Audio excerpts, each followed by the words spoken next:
भले ही गजा पर पिछले 18 माह से बम बरसाकर इसराइल ने एक भरे पूरे शहर को खंडहर में तब्दील कर दिया हो और हमास के साथ सीज फायर में भी तीसरे दौर में गजा से फोर्स हटाने के अपने वादे से मुकर गया हो, साथ ही बीच रमजान में गजा पर हमले शुरू कर दिए हों, लेकिन बावजूद इसके इसराइल अपने सभी बंधकों को रिहा करा पाने में अब तक नाकाम रहा है और हमास अब भी इसराइली हमलों का जवाब दे रहा है।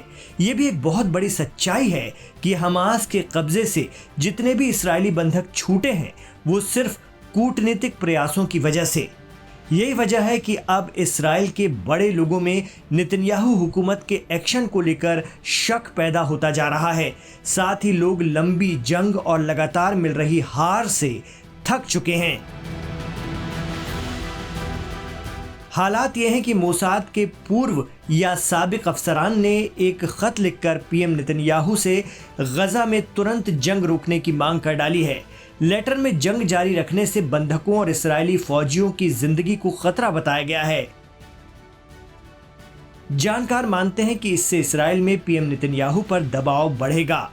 गौरतलब है कि इसराइल में दिन ब दिन हमास के कब्जे से बंधकों को रिहा कराने की मांग वाले मुजाहरे भी तेज होते जा रहे हैं और अब इस मुहिम में IDF यानी इसराइल डिफेंस फोर्स में रहे बड़े अधिकारी भी शामिल होते जा रहे हैं। वो लगातार सरकार को चेता रहे हैं कि आक्रामकता के चक्कर में कहीं बंधक डील ना अटक जाए और इसराइली शहरियों की जान पर न बनाए। इस बीच हमास ने भी कुछ बंधकों के वीडियो जारी किए हैं जो अपनी इस हालत का जिम्मेदार इसराइली हुकूमत को बताते हैं। लेटर लिखने वालों में मोसाद के पूर्व मेंबर्स के साथ साथ IDF में रहे पैराट्रूपर्स, डॉक्टर, एयरफोर्स के आला अधिकारी भी शामिल हैं।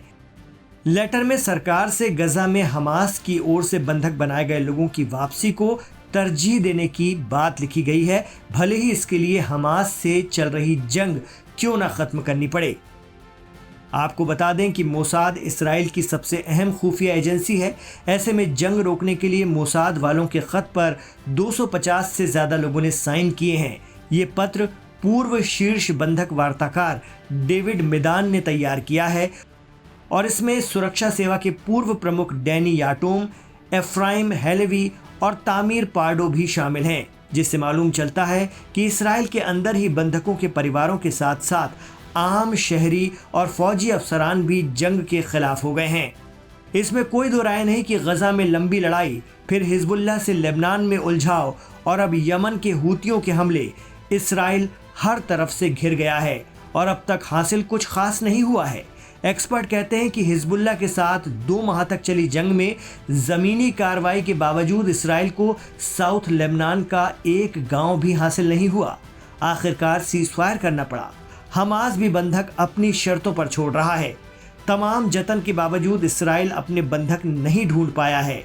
और तो और यमन के अंसारुल्लाह लाल सागर पर इसराइली जहाज़ों पर क़यामत बरपा रहे हैं और इसराइली राजधानी और दीगर शहरों पर उनकी मिसाइलें हर दूसरे तीसरे दिन गिर रही हैं।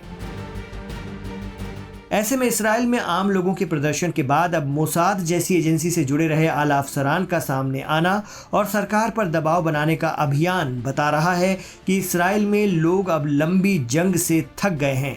भले ही अमेरिका का पीएम नेतन्याहू और इसराइल के साथ भरपूर समर्थन हो, यमन और ईरान को छोड़कर बाकी अरब देश भी चुप हों, लेकिन इसराइल के लोग अब लंबी लड़ाई से ऊब चुके हैं।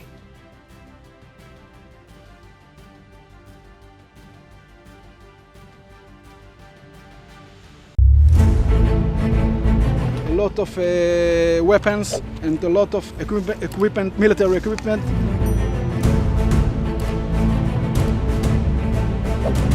नमस्कार, आप देख रहे हैं लाइव हिंदुस्तान। गाजा में चल रहे युद्ध के बीच हमास को लेकर एक चौंकाने वाली और विस्फोटक जानकारी सामने आई है। एक तरफ इजराइल और इजराइल की सेना ये दावा करते नहीं थकते कि उन्होंने हमास की कमर तोड़ दी है, हमास पूरी तरह से खत्म हो चुका है, हमास की ताकत अब बहुत कम हो गई है, इस तरह के दावे किए जाते हैं। लेकिन अब उसी इजराइल की सेना ने ये दावा किया है कि दरअसल हमास अब खुद को और मजबूत बना चुका है, हमास में 40,000 नए लड़ाके शामिल हुए हैं और उन्होंने अपनी रणनीति में भी एक बड़ा बदलाव किया है। जी हां, ये दावा खुद इजरायली सेना IDF की तरफ से किया गया है। क्या कुछ और बातें इसमें बताई गई हैं, आइए आपको बताते हैं। इजरायली सेना का दावा है कि 40,000 लड़ाके इस वक्त हमास तंजीम के पास मौजूद हैं और अब उनका जो पूरा फोकस है वो जो सुरंगों के जरिए जो लड़ाई लड़ते थे उसके बजाय वो अपना फोकस अब दूसरी जगहों पर शिफ्ट कर रहे हैं। मसलन अब हमास बम धमाकों के जरिए, IEDs के जरिए, एम्बुश अटैक्स यानी कि गुरिल्ला वॉर के जरिए अपने हमलों को अंजाम देने पर ज्यादा फोकस कर रहा है, ये कहना है IDF का। और जो समर्थन उसका गाजा के लोगों के बीच है उसमें कोई कमी नहीं आई है, ये भी इजराइल ने, वहां की सेना ने इस बात को माना है। कुछ बीच में खबरें ऐसी आई थी कि गाजा के लोग हमास के खिलाफ उतर आए हैं, कुछ प्रदर्शन भी हुए थे, लेकिन वो एक बहुत छोटा तबका था। ये बात खुद इजराइल भी अब स्वीकार कर रहा है। और साथ ही ये भी कहा गया है कि इजराइल को, IDF को अब ये डर है कि हमास लगातार ड्रोन्स के जरिए और लैंडमाइंस के जरिए, IEDs के जरिए आने वाले वक्त में अपने हमले और बढ़ा सकता है, तेज कर सकता है, क्योंकि इसके पहले भी हमास लगातार इजराइल को, तेल अवीव को निशाना बनाता रहा है। और ये जो 40,000 लड़ाके हमास में, इस तंजीम में जो जुड़े हैं, उसके पीछे जो एक वजह बताई जा रही है, जो जानकार मानते हैं कि इतनी बड़ी संख्या में हमास के साथ जो वहां के गाजा के जो युवा हैं वो क्यों जुड़ रहे हैं। दरअसल लगातार जो भीषण हमले इजराइल की तरफ से किए जा रहे हैं, जिसमें किसी का पूरा परिवार खत्म हो जा रहा है, किसी के बच्चे, किसी का पूरा घर, ऐसे में जो गुस्सा है IDF के खिलाफ, इजराइल के खिलाफ, वो और तेजी से उभर रहा है, तेजी से बढ़ रहा है। और यही वजह है कि जो रुझान है वो हमास की तरफ वहां के युवाओं का हो रहा है, ये एक बड़ी वजह के तौर पर देखा जा रहा है। तो हमास लगातार अपनी लड़ाई जारी रखे हुए है और इस बीच, जैसा लाइव हिंदुस्तान आपको लगातार बताता रहता है कि अब नेतन्याहू एक नई डील हमास के साथ करना चाहते हैं। उसके तहत बंधकों की रिहाई भी उसमें शामिल है। समझौते की टेबल पे दोनों के बीच बातचीत एक बार फिर से शुरू होने के संकेत मिले हैं। इजराइल का मकसद ये है कि किसी तरह उसके जो बंधक हैं वो हमास लौटा दे, तो वहीं हमास ये चाहता है कि जो भीषण बमबारी, जो हमले गाजा पर किए जा रहे हैं सीज फायर का उल्लंघन करके, उन्हें किसी भी तरह हर हाल में रोका जाए। तो ये इस वक्त का ताज़ा अपडेट है। इससे जुड़ी तमाम जानकारियां लगातार लाइव हिंदुस्तान पर आपको मिलती रहती हैं। आप बने रहिए हमारे साथ।